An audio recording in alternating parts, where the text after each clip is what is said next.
திரு Rajiv Gandhi CSK டீம்ல விளையாடுறாரு, அப்போ எதிர்க்கல. Lyca டீமுக்கு ஆரம்பத்துல எதிர்ப்பு இருந்தது, ஆனா இப்போ அந்த எதிர்ப்பு எங்க போச்சுன்னே தெரியல.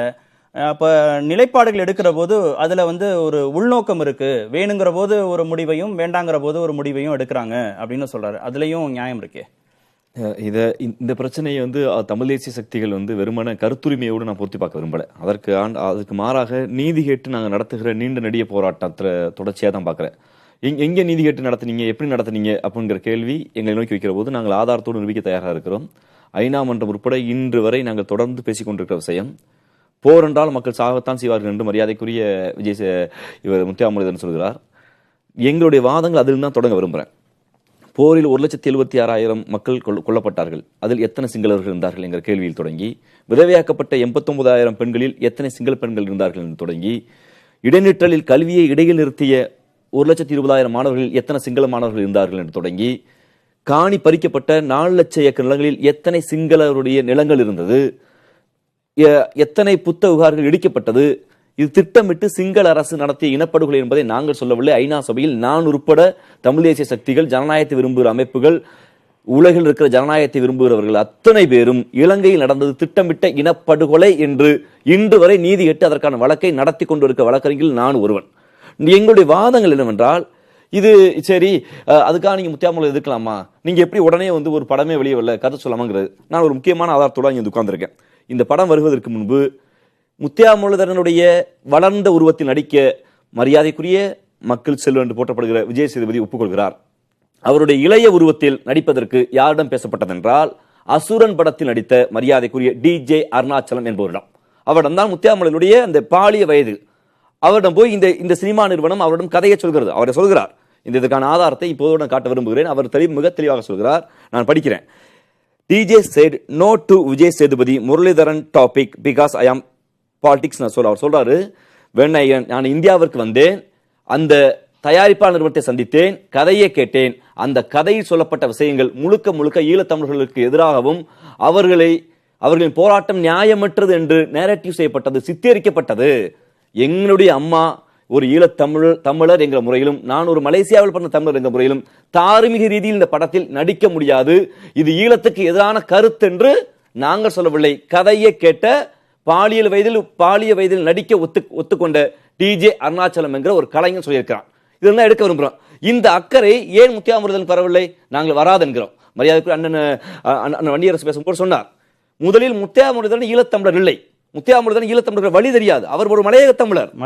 அவருடைய வீடு இடிக்கப்பட்டதும் அவருடைய தோட்டங்கள் எரிக்கப்பட்டதுக்கும் ஈழத்தமிழருக்கு சம்பந்தம் இல்லை. நோரலையா கண்டியில் தோட்டங்கள் வந்தேறிய வெளியேறு என்று கோஷம் போட்டு 1964 லட்சக்கணக்கான மக்கள் வெளியேற்றப்பட்ட போது, ஆடு மாடுகளை போல் இங்கு ஊட்டியிலும் உதகையிலும் கொண்டாந்து கொடைக்கானலில் கொட்டப்பட்ட போது எங்களுக்கு வலிச்சது. தாயகம் திரும்பி என்று ஒரே ஒப்பந்தத்தில் பல பேரை நாடு கடத்தி வந்த போது அந்த வழியை செய்தவர்கள் ஈழத்தமிழர்கள் இல்லை, அந்த வழியை கொடுத்தவர்கள் சிங்களவர்கள். அவர்கள் வெளியேற்றினார்கள்.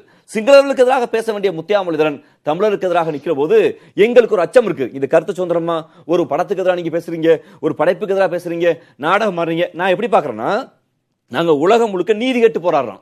அந்த நீதி எங்கிருந்து கேட்டிருக்கோம்? தமிழக அரசு மரியாதைக்குரிய செல்வி ஜெயலலிதா அவர்கள் சட்டமன்றத்தில் தீர்மானம் போடுகிறார், 7 கோடி மக்களுடைய பிரதிநிதி இலங்கை அரசோடு பொருளாதார தடையை விதிக்க வேண்டும். அது முட்டாள்தனமான முடிவா? இலங்கையோடு கலாச்சாரத்துக்கான உறவை நிறுத்த வேண்டும். அது முட்டாள்தனமான முடிவா? கொழும்பிலிருந்து தூத்துக்குடிக்கு வருகிற கப்பல் போக்குவரத்தை நிறுத்த வேண்டும். அது முட்டாள்தனமான முடிவா? இங்கு இலங்கையுடைய விளையாட்டு வீரர்கள் யாரும் இலங்கை உடையை அணிந்து தமிழ்நாட்டுக்கு விளையாடக்கூடாது. இன்று வரை தடை இருக்கிறது. அது முட்டாள்தனமான முடிவா? நீண்ட ஆண்டு காலமாக நாங்கள் தொடர்ந்து நடத்துகிற போராட்டத்தின் வடிவம் அது போராட்டத்தின் வடிவம் வருகிற போது அந்த செயலை, அந்த கருத்தை ஆதரித்து இன்று இலங்கையின் நல்லெண்ண தூதுவராக நாங்கள் தமிழர்களுக்கு நியமிக்கிறோம் என்று ராஜபக்சேவுடைய கட்சியில் தன்னுடைய அண்ணனை வேட்பாளராக நிறுத்தி பிரச்சாரம் செய்து, ஈழம்னா என்னவென்றே தெரியாத, மக்கள் உரிமை என்னவென்று தெரியாத ஒரு விளையாட்டு வீரர். அதுக்கப்புறம் நிறைய அலோவ் பண்ணியாச்சுன்றாங்க அவரை. புரியல. திரு பரத்தும் திரு ரமேஷ் சேதுராமனும் பேசும்போது அதுக்கப்புறம் முத்தியாமுரளிதரன் சிஎஸ்கே டீம்ல பங்கேற்கிறாரு, இன்னொரு டீம்ல பந்து வீச்சாளரா பயிற்சி கொடுக்கிறாரு. இல்ல விளையாட்டு நிறுவனத்திற்கு ஆரம்பத்தில் இருந்த எதிர்ப்பு இப்ப இல்ல. அப்போ அதெல்லாம் ரெண்டு வித்தியாசம் உண்டு. லைக்காவிற்கும் முரளிதரனுக்கும் வித்தியாசம் உண்டு. ரொம்ப முக்கியம் தான். நீங்க முத்தியாமுரளிதரன் இன்று வரை சென்னை மைதானத்தில் ஆட முடியாது. கிரிக்கெட் வீரர்கள் ஆடுவதற்கு அனுமதிக்கப்பட்ட மைதானத்தில் சிஎஸ்கே என்ற அணியில் இருந்தால் கூட, ஹைதராபாத் அணியில் இருந்தால் கூட முத்தையா முரளிதரன் களத்தில் ஆடப்படவில்லை. இன்று வரை இருக்கு தடை. இன்று வரை தமிழக அரசு தடையை நீக்கலையே.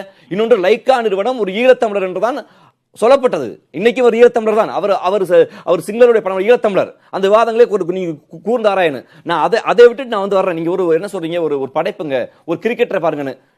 நான் என்னுடைய தமிழ், என் மொழியை சாராத, இனத்தை சாராத, என் வழியை உணராத தோனியை கொண்டாடுறேன், கிரிக்கெட்டர் கொண்டாடுறேன். எனக்கு ஒரு பாராட்டும் போது அவர் கட்டி தழுவுறேன். அவர்னால் விலைவாசி உயருது, அவர்னால் நான் குடிக்கிற ஹார்லிக்ஸ் 50 ரூபா 100 ரூபாய் மாறுது, அவர்னால் என்னுடைய உடை விளையிறது, விளம்பர மோகம். ஆனாலும் கிரிக்கெட்டரா கொண்டாடுறேன். ஏன் முரளிதரனை கொண்டாட முடியல? முரளிதரன் கிரிக்கெட்டரா இல்ல, சங்ககாரான் ஒரு வீரர் இருந்தாரு. இன்னைக்கு இலங்கையில் இருக்காரு. அவர் சொல்கிறாரு, நான் சிங்களவன் தான், எனது சிறு வயதில் பாலிய வயதில் நான் வீட்டில் விளையாடுகிற போது தமிழ் நண்பர்கள் வீட்டு விளையாடுவார்கள், எங்கள் ராணுவத்தை பார்த்து பயந்து ஓடினார்கள். இலங்கையில் நடந்தது திட்டமிட்ட இனப்படுகொலை. அந்த சிங்களவனுக்கு இருந்த தெம்பும் திராணியும் ஏன் மலையக தமிழர் முரளிதரனுக்கு இல்லாமல் போனது? ஏனென்றால் அவர் இனப்படுகொலை ஆதரிக்கிறார். ஒரு இனப்படுகொலை ஆதரிக்கிற அவர் கிரிக்கெட்டராக வேண்டுமா இருக்கலாம், அரசியல்வாதியாக வேண்டுமா இருக்கலாம், இன்னும் சொல்ல போனால் ஈழத்தமிழராக கூட இருக்கலாம். யார் ஆதரித்தாலும் நாங்கள் கருத்தியல் ரீதியாக இந்த மக்கள் முன்னே கொண்டு செல்ல விரும்புகிறோம். இனப்படுகொலை நடந்தது, அங்கு இத்தனை பேர் கொல்லப்பட்டார்கள். இன்று வரை ஐநாவில் வழக்கு இருக்கு.